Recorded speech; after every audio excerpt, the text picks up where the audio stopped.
다시 한번 오늘 말씀 부제 시작. 기독교의 본질. 이번 주 우리의 깊은 흥미를 끄는 사건이 있었습니다. 그것은 이세돌과 구글의 자회사 딥마인드에서 개발한 인공지능과의 바둑 대결이었습니다. 우리가 알다시피 결과는 3번의 대국간, 3번 모두 알파고의 승리였습니다. 이 사건이 우리에게 보여주는 메시지는 다음과 같습니다. 인간이 만든 게임을 인간이 만든 인공지능이 정복했다. 이거지요. 이것은 동어 반복에 속하는 아무 의미 없는 말입니다.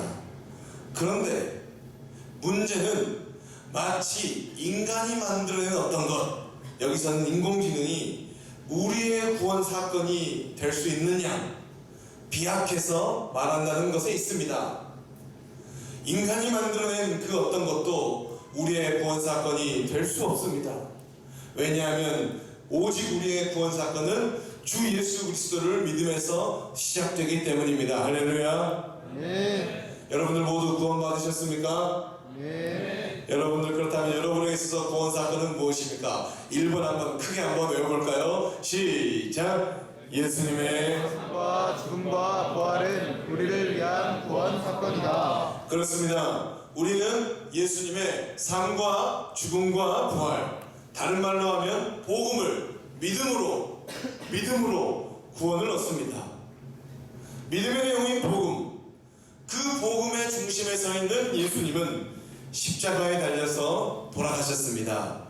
그리고 시간이 흘러 저주와 혐오, 그리고 형벌의 형태인 십자가는 예수님으로 인하여 기독교의 상징이 되었습니다. 후에 많은 기독교인들은 십자가를 차에 걸고 목에 매달고 교회 높은 곳에 비신하게 설치함으로써 십자가를 드러냅니다. 그러나 아쉽게도 대다수의 그리스도인들은 십자가를 드러냅니다. 십자가다! 십자가다! 십자가다! 십자가다! 십자가다! 라고 하지만 정작 십자가에 달리신 예수님을 따르기를 거부합니다. 이로 인하여 우리의 신앙은 나날이 쇠락의 길을 걷고 있습니다. 이것은 올바른 길이 아닙니다. 우리는 예수님을 따라야 합니다. 할렐루야. 네. 우리는 예수님을 따라야 됩니다. 할렐루야. 네. 예수님을 따른다고 하는 것은 무슨 말일까요? 예수님을 따른다고 하는 것은 예수님의 말씀을 따른다는 것이고, 바로 그 예수님의 말씀의 핵심은 다음과 같습니다. 다 같이 두 번째 크게 읽어요. 시작. 예수님의 하나님 나라 선포. 다시 한번 시작. 예수님의 하나님 나라 선포. 예수님은 하나님 나라를 선포하셨습니다. 그리고 예수님의 선포에 뒤따른 일들은 하나님 나라의 예표로서 어마어마한 기적들이었어요. 예수님이 의사들과 같이, 지금 명의들과 같이 손으로 만지면서 터치로, 아니면 예수님의 옷자락만 만져도 혈루증이 치료되고, 예수님이 그 눈먼 자와 귀먼 자와 안진뱅이를 일으키시고, 심지어는 죽은 사람도 살렸어요. 그렇기 때문에 이 기적들을 경험한 제자들과 많은 사람들은 예수님이 선포하신 그 선포의 진정한 의미로 깨닫지 못한 채 단지 그들이 기대한 메시아와 예수님을 동일한 인물로 보았습니다. 그래서 예수님을 따르는 자들 중에는 마치 교회 생활을 통하여 어떠한 이익을 취하려는 요즘 현대인들과 같이 예수님을 통하여 자기 욕구를 성취하거나 신분 상승을 꾀하려는 사람들도 있었습니다. 이러한 비극은 예수님께서 죽으셔야 하는 날까지 있었다는 것이지요. 그런데 그 가운데 예수님을 따르는 제자들 중에서 아주 계산이 빠른 제자가 있었어요. 머리가 아주 좋은 사람이 있었어요. 아무리 봐도 예수님이 정치적 혁명을 일으켜서 그 유대의 왕이나 유대를 독립국가로 만들어서 다윗 왕과 같은 제국을 만들 것 같지 않아요. 예수님을 따라다녀 보니까 예수님의 말과 예수님의 행동과 예수님의 모든 것을 보니까 예수님이 정치적인 왕이 될 것 같지 않아요. 그러면 빨리 갈아타야 돼요. 정치인들 지금 총선 바람이 불고 있는데 주류가 아니면 얼른 갈아타야 돼요. 그런데 너무나 많이 갈아타면 그게 이력이 남긴 하지만 어쨌든 예수님이 자기가 기대한 메시아가 아니에요. 자기가 기대한 다윗과 같은 메시아가 아니에요. 그래서 예수님을 정치적으로 제거하는 우리들과 가담하는 일까지 발생합니다. 세 번째, 현진이 괜찮아? 잘하고 있어? 세 번째 크게 읽어요. 시작. 12 중에 하나인 가룟 유다가 예수를 넘겨주려고 대제사장들에게 가매. 다시 한번 우리 크게 읽을까요? 누가 그랬는지 시작. 12 중에 하나인 가룟 유다가 예수를 넘겨주려고 대제사장들에게 가매. 그 사람의 이름은 누구였다고요? 다 같이 누구였다고요? 가룟 유다. 가룟 유다는 예수님을 따라다녔는데 아주 머리가 빨라요. 두뇌전이 빨라요. 그래서 예수님이 왕이 안 될 것 같다 라고 생각했어요. 예수님이 왕의 뜻이 없다 라고 아주 빠르게 판단했어요. 가룟 유다는 그래서 예수님에 대한 분노와 실망감, 그래서 먼저 그냥 오히려 예수님은 제거되어야 될 사람이다 라고 생각했는지는 모르겠으나 예수님을 제거하고 싶은 종교 지도자들과 함께 예수님을 제거할 일에 가담키로 하고 그들로부터 작은 사례를 받습니다. 그의 빠른 계산은 그의 인생에 전혀 도움이 되지 못했습니다. 왜냐하면 후에 예수님을 팔아서 얻은 이 작은 사례로 인하여서 그는 역사를 넘어서서 보편사, 우니버설 게시스템, 보편사, 이 작은 우리 부대의 역사도 있고 나라도 역사가 있고 다 역사가 있는데 이 정도의 역사가 아니라 아주 수천 년간 욕을 먹는 사람이 되었잖아요. 보편사의 수치가 되었기 때문입니다. 여러분들, 머리가 좋은 거는 좋아요. 머리가 빠르고 결단이 빠른 거는 좋아요. 하지만 그게 다가 아닙니다. 할렐루야. 아멘. 그게 다가 아닙니다. 할렐루야. 아멘. 인공지능이 우리를 지배할 것 같아 보여도 그것에 빨리 쓰는 것, 빨리 배우는 것은 좋은 일일 수 있겠으나 그것에 던지지 마십시오. 그 자연과학에 자신을 내던지면 안 됩니다. 어쨌든 가룟 유다는 빨리 갈아탔어요.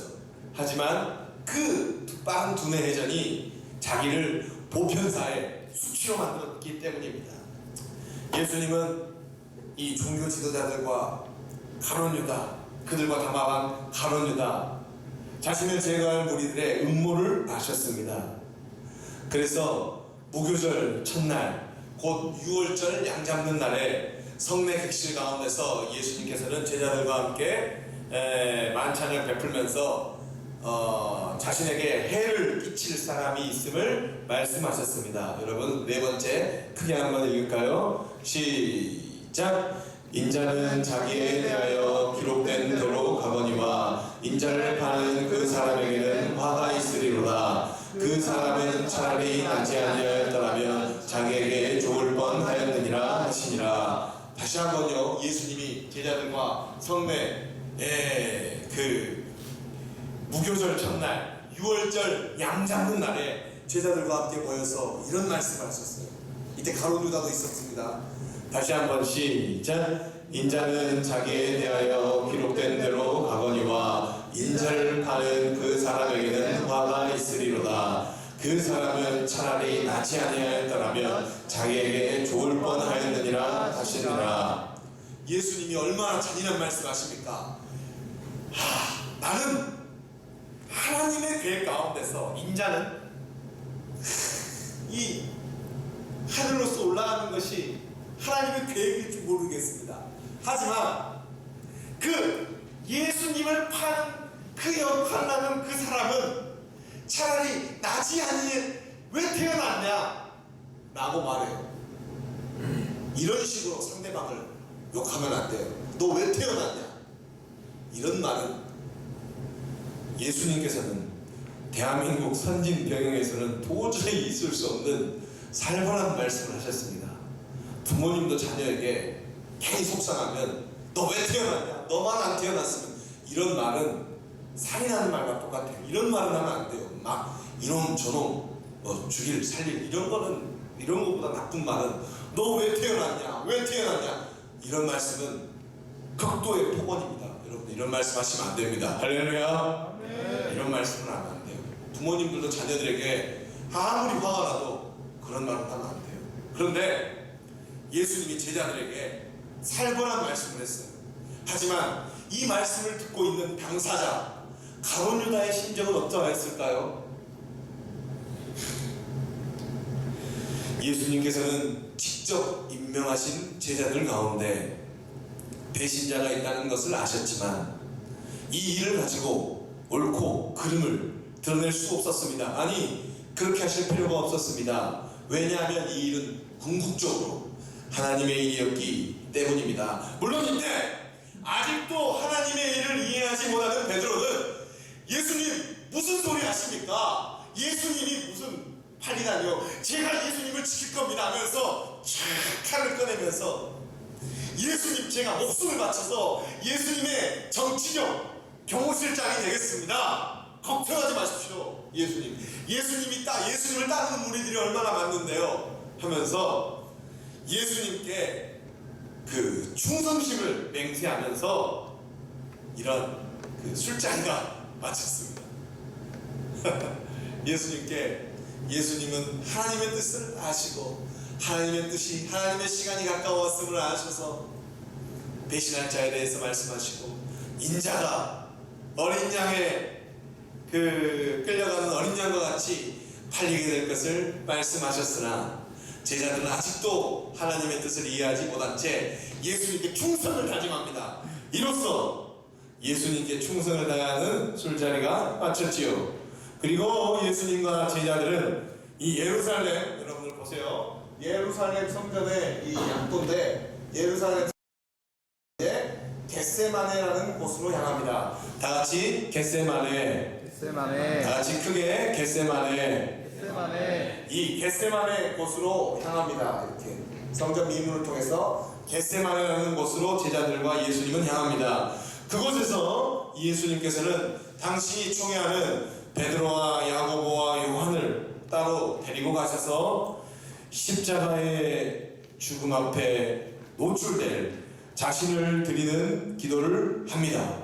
예수님은 베드로와 야고보와 요한을 데리고 가서 십자가의 죽음 앞에 노출될 자신을 드리는 기도를 합니다. 그 기도 가운데는 예수님 당신의 진솔한 감정이 엿보입니다. 아마 제자들은 이 예수님의 기도를 술기운 가운데서 들었을지는 모르겠지만 예수님은 십자가의 죽음 앞에 노출될 예수님은 굉장히 진솔한 기도를 했다는 말이지요. 다섯 번째 크게 한번 읽어봅시다. 여러분, 예수님과 같이 되기를 원하는 여러분들, 다섯 번째 크게 읽어요. 시작. 조금 나아가사 땅에 엎드려 될 수 있는 대로 이 때가 자기에게서 지나가기를 바라여. 다시 한번 읽읍시다. 시작. 조금 나아가사 땅에 엎드려 될 수 있는 대로 이때가 자기에게서 지나가기를 구하여. 예수님은 지금 겟세마네에서 저 깊은 동산으로 들어와서 간절히 기도하고 있습니다. 그런데 제자들은 예수님이 걱정할 필요 없는데 모든 정치적 힘이 예수님에게 모였는데 하면서 베드로와 야고보와 요한은 술기운 가운데서 예수님의 기도를 들었던 것 같아요. 예수님은 될 수 있는 대로 이 시간이 지나가기를 원합니다 라고 기도했어요. 우리가 기도할 때 예수님의 기도를 많이 생각하는 게 좋습니다. 여섯 번째, 여러분들 우리 한 목소리로 정말 크게 읽어야 됩니다. 시작. 이르시되 아빠 아버지여, 아버지께서는 모든 것이 가능하오니 이 잔을 내게서 옮기시옵소서. 그러나 나의 원대로 마시옵고 아버지의 원대로 하옵소서 하시고. 예수님께서는 십자가의 죽으심 앞에 정직함으로 온 힘을 다하여서 기도합니다. 그 내용이 무엇입니까?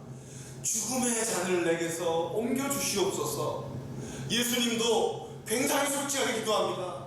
그 십자가의 죽음 앞에 노출될 예수님께서 죽음의 잔을 내게서 옮겨주시옵소서. 하지만 이 십자가의 죽음을 감당해야 되는 것이 하나님 아버지의 뜻이라면 이 일을 지고 가겠습니다 라고 기도했다는 것입니다. 이처럼 하나님의 아들로서 온통 하나님께만 집중하며 사셨던 예수님께서도 십자가의 죽음 앞에서 아주 고민의 흔적을 보여줍니다. 그리고 십자가를 져야 하는 하나님의 뜻에 의연하게 순종하셨습니다. 이러한 모습, 이렇게 예수님께서 이렇게 십자가의 죽으심을 감당하는 예수님의 순종의 사건 가운데는 하나님의 아들이신 예수님 안에 자기 주장의지가 전혀 보이지 않고 하나님의 통치가 극명하게 보여집니다. 바로 이 예수님의 십자가의 죽으심, 바로 이 사유로부터 기독교의 본질에 대한 인식이 시작됩니다. 우리가 기독교의 시작을 대초에 하나님이 천지를 창조하시니라 라고 생각했을지 모르겠지만 그것은 유대교의 시작입니다. 우리 기독교의 본질은 바로 십자가고, 십자가에 달리신 그 예수 그리스도, 자기 주장의지가 전혀 드러나지 않고 하나님의 통치가 극명하게 보이는 이 십자가의 죽으심의 이 사유는 바로 기독교의 본질이고, 오늘 말씀 정리합니다. 다같이 맨 위에 글씨 크게 읽을까요? 시작. 십자가는 상징이 아니다. 그렇다면 우리는 예수님을 따르는 그리스도인들에게 있어서 어찌 이 십자가가 상징이겠습니까? 십자가는 상징이다, 상징이 아니다. 다같이 맨 위에 시작. 십자가는 상징이 아니다. 그 다음 아래 글씨 시작. 십자가는 우리의 현실이며 우리의 실존이어야 한다. 십자가는 상징이 아니에요. 십자가는 우리의 현실이며 우리의 실존이어야 합니다. 우리 기독교인들이 십자가를 막 이렇게 보이고 하는데 보일 필요가 아니라 우리의 삶 가운데, 우리의 깊은 삶 가운데, 우리의 모습 가운데 바로 십자가, 예수님을 따르는 그 우리들은 십자가의 삶이 나타나야 한다는 것이고, 마지막 시작. 기독교는 결코 상징주의로 전락해서는 안 된다. 다시 마지막으로 크게 시작. 기독교는 결코 상징주의로 전락해서는 안 된다. 기독교는 상징주의로 해석되어지는 종교가 아닙니다. 기독교는 적어도 그리스도인들이라고 한다면, 기독교인들이라고 한다면 예수님과 같이 십자가를 쥐고 예수님을 따라가는 사람이라야 합니다. 우리는 왜 이렇게 그리스도를 믿는다고 하면서 십자가를 지지 않는지, 지지 않게 해달라고, 십자가를 안 지게 해달라고 기도하는지 모르겠습니다. 우리는 십자가를 지고 예수님을 따라가기를 원하고요. 주님 다시 오시는 그날까지 우리가 십자가를 지고 사는 귀한 우리 교회 성도들 되시기를 주님의 이름으로 부탁하고 축원합니다. 아멘. 다 같이 일어나셔서 배 찬송합니다.